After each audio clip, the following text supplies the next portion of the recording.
समोसावाल्याचे यश. सातारा जिल्ह्यातील फलटण येथे प्रभाकर पाटील नावाचा एक कपडा व्यापारी राहत होता. त्याला 2 मुले होती. एकाचे नाव बबन आणि दुसरा होता छगन. मोठा मुलगा बबनची बायको शीतल एक गरीब घरातली मुलगी होती आणि लहान मुलगा छगनची बायको रीटा श्रीमंत घरातली होती. घरातील पूर्ण काम शीतल करायची आणि रीटा नेहमी टीव्ही बघत बसायची. रीटा शीतलचा फार राग करायची. कधी जर शीतल टीव्ही बघायला आली तर, अगं ए, खाली बसून बघ. तुझ्या नशिबात टीव्ही बघणे हीच फार मोठी गोष्ट आहे. हा टीव्ही माझ्या माहेरून आणला आहे, समजली? असे असूनही शीतलने कधीही रीटाविषयी आपल्या नवऱ्यास किंवा सासऱ्यास नाही सांगितले. तिकडे प्रभाकर पाटीलला त्याचे दोन्ही मुले बबन आणि छगन व्यापारात मदत करायचे. एक दिवस त्यांच्या दुकानास आग लागली आणि त्यात त्यांचे दुकान जळून खाक झाले. दुकान नष्ट झाल्याने माझ्यावर फार कर्ज झाले, त्यामुळे आपल्याला हे घर सुद्धा विकावे लागणार आहे. मी जवळच्याच गावात एक छोटे घर किरायाने घेतले. उद्यापासून आपण तेथेच जाऊन राहूयात. काय? छोट्या घरात राहायचे? माझ्याने हे नाही होणार. मी माझ्या माहेरी जाणार राहायला. अहो, ऐकलत का? चला सामान घ्या, आपण निघूया इथून. आपल्या लोकांना अशा कठीण परिस्थितीत सोडून तू जाणार?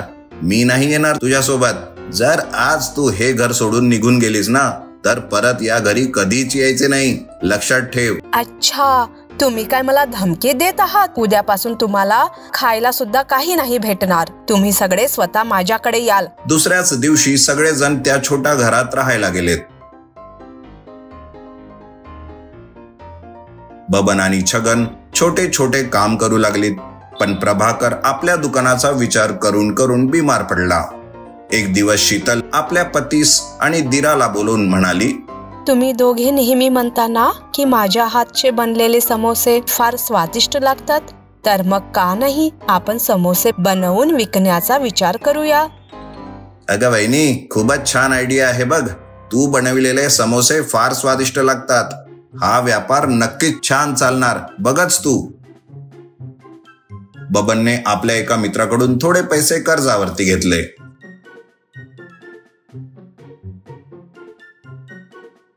आणि छगन समोसे बनवायची सगळी सामग्री घेऊन आला आणि अशा प्रकारे त्यांनी समोसे बनवायचा ठेला सुरू केला. शीतलने गरम गरम समोसे बनविणे सुरू केले तेव्हा बबन बोलू लागला, गरमागरम समोसे घ्या मित्रांनो, आलूचे समोसे घ्या, गरमागरम समोसे घ्या. आणि छगन ठेल्याजवळ येणाऱ्यांना समोसे देऊ लागला. समोसे स्वादिष्ट असल्याने गावातील लोक तिथेच येऊन समोसे खाऊ लागलीत. शीतल त्या समोस्यांसोबत वेगवेगळ्या प्रकारचा सॉस सुद्धा द्यायची आणि म्हणून लोक फार मजा घेऊन समोसे खाऊ लागलीत. बरीच लोक तर त्या समोस्यांसाठी वाट बघत उभे राहायचे. काही दिवसातच समोस्यांसाठी गावातील लग्नात मोठे मोठे ऑर्डर यायला लागलेत. अशा प्रकारे त्यांचा व्यापार वाढायला लागला. शीतल समोसे विकून आलेले पैसे नीट सांभाळून ठेवायची. एक दिवस शीतलने तिचा नवरा आणि दिराला बोलवून, हे बघा, मी जे पैसे वाचविले आहेत त्या पैशातून परत कपड्याचे दुकान सुरू करूयात. तुम्ही कपड्यांचे दुकान सांभाळा. जोपर्यंत कपड्याचे दुकान पहिल्यासारखे नाही चालत तोपर्यंत मी एका कामवालीला कामावर ठेवून समोसे बनवून विकणार. त्या दिवशी नंतर दोघेही भाऊ सायकल वरती कपडे ठेवून गावोगावी फिरून विकू लागलेत. तिकडे शीतल लक्ष्मी नावाच्या एका गरीब मुलीला कामावर ठेवून समोसे विकू लागली. काही दिवसातच बबन आणि छगनने कपड्याचे दुकान परत सुरू केले आणि आपले घर सुद्धा परत विकत घेतले. शीतलने सुद्धा आपल्या समोस्याचे दुकान कामावर ठेवलेल्या लक्ष्मीस भेट देऊन दिले. समोसे कसे बनवायचे हे लक्ष्मीला तिने शिकविले. तेव्हा लक्ष्मी सुद्धा फार खुश झाली. तेव्हा एके दिवशी छगनची बायको रीटा घरी परत आली आणि ती रडत रडत, मला माफ करा, मी किती मोठी मूर्ख आहे हे मला चांगल्या प्रकारे माहिती झाले.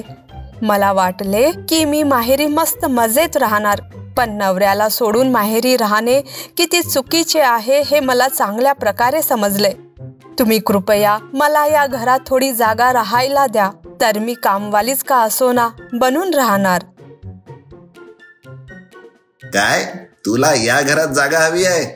अरे कोणत्या तोंडाने बोलत आहेस तू? मी आधीच तुला म्हणालो होतो ना की जर हे घर सोडून तू गेलीस तर परत इथे यायचे नाही म्हणून. चुपचाप चालती हो इथून, नाहीतर धक्के देऊन बाहेर काढणार तुला. थांब रीता, हे काय करीत आहात छगन भाऊ? काय तुम्ही आपल्या पत्नीसोबत असे वागणार? काहीही झाले तरी रीता या घरची सून आहे. या घरावरती जेवढा हक्क माझा आहे तेवढाच रीताचा सुद्धा आहे. ती श्रीमंत घरातील आहे म्हणून तिला काम करायची सवय नाही. या कारणाने काय तुम्ही तिला घरातून बाहेर काढणार? पण हे चुकीचे आहे. ती आता सुधारली आहे, याशिवाय काय हवंय तुम्हाला? कुणी काहीही बोलले नाही. रीटाने शीतलचा आशीर्वाद घेतला आणि तेव्हापासून रीटा आणि शीतल घरातील सगळे काम आपापसात वाटून करायला लागलीत. तर मुलांनो, आज आपण काय शिकलोय या गोष्टीतून?